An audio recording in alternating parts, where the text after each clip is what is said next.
మహిళల్ని పారిశ్రామికవేత్తలుగా తీర్చిదిద్దాలనే లక్ష్యంతో ఎలిఫ్ సంస్థ ర్యాంప్ ఆధ్వర్యంలో నిర్వహిస్తున్న 15 రోజుల శిక్షణా కార్యక్రమం సమర్థవంతంగా నిర్వహించబడుతుంది.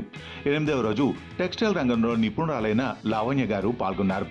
బ్లౌజ్కి మీరు డాట్స్ వేస్తున్నప్పుడు అడిషనల్గా 1.5 ఇంచ్ కావాలనుకో, బ్యాక్ పీస్లో నడుము చుట్టుకొలత బై 4 ప్లస్ 1 ఇంచ్ డాట్ తీస్తే 1 ఇంచ్ యాడ్ చేస్తున్నారా లేదా? మరి ఇక్కడ యాడ్ చేయొద్దా మనం కదా? సో 1 ఇంచ్ వెనకాల ప్లీట్కి ముందు ప్లీట్కి వెనకాల డాట్కి అడిషనల్గా కావాలి మనకి, కాబట్టి ఆ అడిషనల్ మెజర్మెంట్ మనం తీసుకుంటాం. అర్థమైందా? ఎందుకు కలిపాం? బై 4 + 2 లూజ్కి కలిపాము, ప్లీట్కి డాట్కి ఏదైతే ఇవ్వాలో దానికి కూడా అడిషనల్ క్లాత్ కావాలి. మీరు ఫోల్డ్ చేసి కుట్టిన తర్వాత ఆ క్లాత్ లోపలికి వెళ్ళిపోతుంది కదా, సో ఆ లోపలికి వెళ్ళిపోయిన క్లాత్ తగ్గకూడదు. మనం కుట్టిన తర్వాత మళ్ళీ చుట్టుకొలత మనకి నడుము ఎంత ఉందో దానికి కొంచెం లూజింగ్ యాడ్ చేసుకుని మెజర్మెంట్ రావాలి. సో మనం ఎప్పుడైతే బై 4 చేసి యాజ్ ఇట్ ఈస్ మీరు పెడతారో దానిలో మీరు డాట్ కుడితే మీకు మెజర్మెంట్ తగ్గిపోతుంది, కాబట్టి అడిషనల్ మెజర్మెంట్ యాడ్ చేసుకోవాలి. ఈ 2 పాయింట్స్ క్లియరా?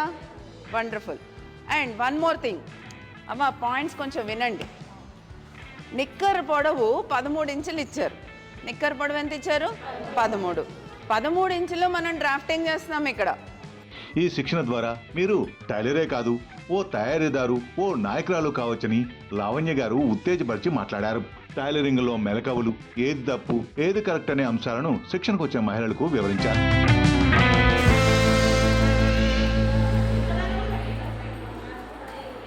ఇక్కడ ఒక 1 ఇంచ్, ఇక్కడ 1 ఇంచ్ కుచ్చు కావాలా? మళ్ళీ ఫ్రంట్ దానికి ఒక ప్లీట్ ఇస్తారు. సో దీనికి అడిషనల్గా ఫ్యాబ్రిక్ కావాలి కాబట్టి లూజింగ్ ప్లస్ ప్లీట్స్కి అన్నిటికీ కలిపి 2 ఇంచెస్ ఇస్తున్నాం. డన్. అంటే టోటల్గా ఎన్ని ఇంచెస్ పెరిగాయి మనకి? 4 లేయర్స్ మీద 2 ఇంచెస్ తప్పున యాడ్ చేస్తే టోటల్గా ఎంత పెరిగింది? 8 ఇంచెస్ పెరిగింది. ఓకే. నేను గతంలో అయితే 2000 సంవత్సరంలో నేను ఇంట్లో నుంచి బయటికి వెళ్ళేదాన్ని కాదు.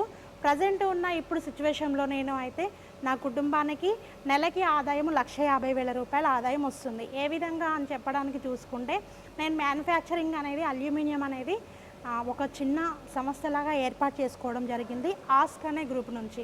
ఈ ఆస్క్ అనే గ్రూప్లో మ్యానుఫ్యాక్చరింగ్ అనేది అల్యూమినియం డోర్స్ ఎక్స్పోజింగ్ విజిట్గా మేము ఎక్స్పోజింగ్ చేస్తూ ఉంటాము. అవసరం ఉన్న వాళ్ళకి ఆర్డర్స్ తీసుకొని ఇప్పుడు మేము ఒక 12 మంది పార్ట్నర్షిప్లతో పాటు ఈ 250 మంది మెంబర్స్కి మేము జాబ్స్ కల్పించే సిచ్యువేషన్లో ఉన్నాను. ప్రజెంట్ ఇప్పుడు నేను అలీప్ అనే సంస్థలో ఎంఎస్ఎంఈ కౌన్సిలర్గా నేను ట్రైనింగ్ తీసుకొని అదే ఆస్క్ గ్రూప్ని నేను పెద్ద మొత్తంలో నేను ఇంకా బిజినెస్ని అనేది రన్ చేసుకుంటూ 2000 మందికి నేను జాబ్స్ కల్పించే ఉద్దేశంగాను నేను ఈ సంస్థకి రావడం జరిగినది. అందరికీ నమస్కారం. నా పేరు మౌనిక, మాది కరీంనగర్ డిస్టిక్, జమ్మికుంట మండల్.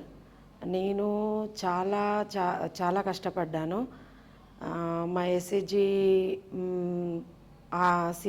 సిఆర్పి ఏం చేసిండ్రు, అమ్మ నువ్వు ఇట్లా గ్రూప్లోకి రావాలి అని అంటే వచ్చిన తర్వాత నాకు చాలా విషయాలు తెలిసినాయి. అంతకుముందు నేను ఇంట్లో నుండి బయటకు వచ్చేదాన్ని కాదు. నాన్న సింగరేణి జాబ్ చేస్తాడు. మేన వాళ్ళని చెప్పేసి ఇచ్చేసిండు అక్క కొడుకు అని పల్లెటూరికి. చాలా కష్టాలు పడ్డా, చాలా ఇబ్బందులు పడ్డా. ఈ గ్రూప్లోకి వచ్చిన తర్వాత నాకు చిన్నగా శారీ బిజినెస్ పెట్టుకోవాలన్న ఆలోచన వచ్చింది. నేను ఇంట్లోనే శారీ బిజినెస్ చేసుకున్నాను. చేసి ఆ శారీ బిజినెస్ తోటి గ్రూపులో వెళ్ళకుండా నేను పట్టణ సమైక్యలో కూడా పనిచేశాను 2 సంవత్సరాలు. అందులో కూడా అక్కడి నుండి సిఆర్పి నాకు అవకాశం వచ్చింది. వచ్చిన తర్వాత నేను ఇంటర్వ్యూకి వచ్చి సెలెక్ట్ అయ్యాను. ఇక్కడికి వచ్చిన తర్వాత రమాదేవి మేడం గారి సపోర్ట్ వల్ల ఇక్కడికి వచ్చిన తర్వాత చాలా విషయాలు తెలిసాయి. నేను శారీ బిజినెస్ తోటి ఇంకా పెద్ద చాలా బిజినెస్లు పెట్టుకోవాలని చెప్పేసి నాకు ఆలోచన వచ్చింది. ట్రైనింగ్లో బిజినెస్ ఎలా చేయాలి, ఇంకా కొత్తగా స్పోకెన్ ఇంగ్లీష్ కూడా మాకు అవకాశం వచ్చింది. దానిలో కూడా మేము జాయిన్ అవుతున్నాము. స్పోకెన్ ఇంగ్లీష్లో కూడా జాయిన్ అవుదామని చెప్పేసి మేడం పేర్లు ఇవ్వడం కూడా జరిగింది. స్పోకెన్ ఇంగ్లీష్కి కూడా ట్రైనింగ్కి వస్తాము. మేము కంపల్సరీ నేర్చుకుంటాము. రమాదేవి మేడం గారు ఆశించినట్టు మేము చాలా మందిని ఎంటర్ప్రైనర్గా తయారు చేస్తాం.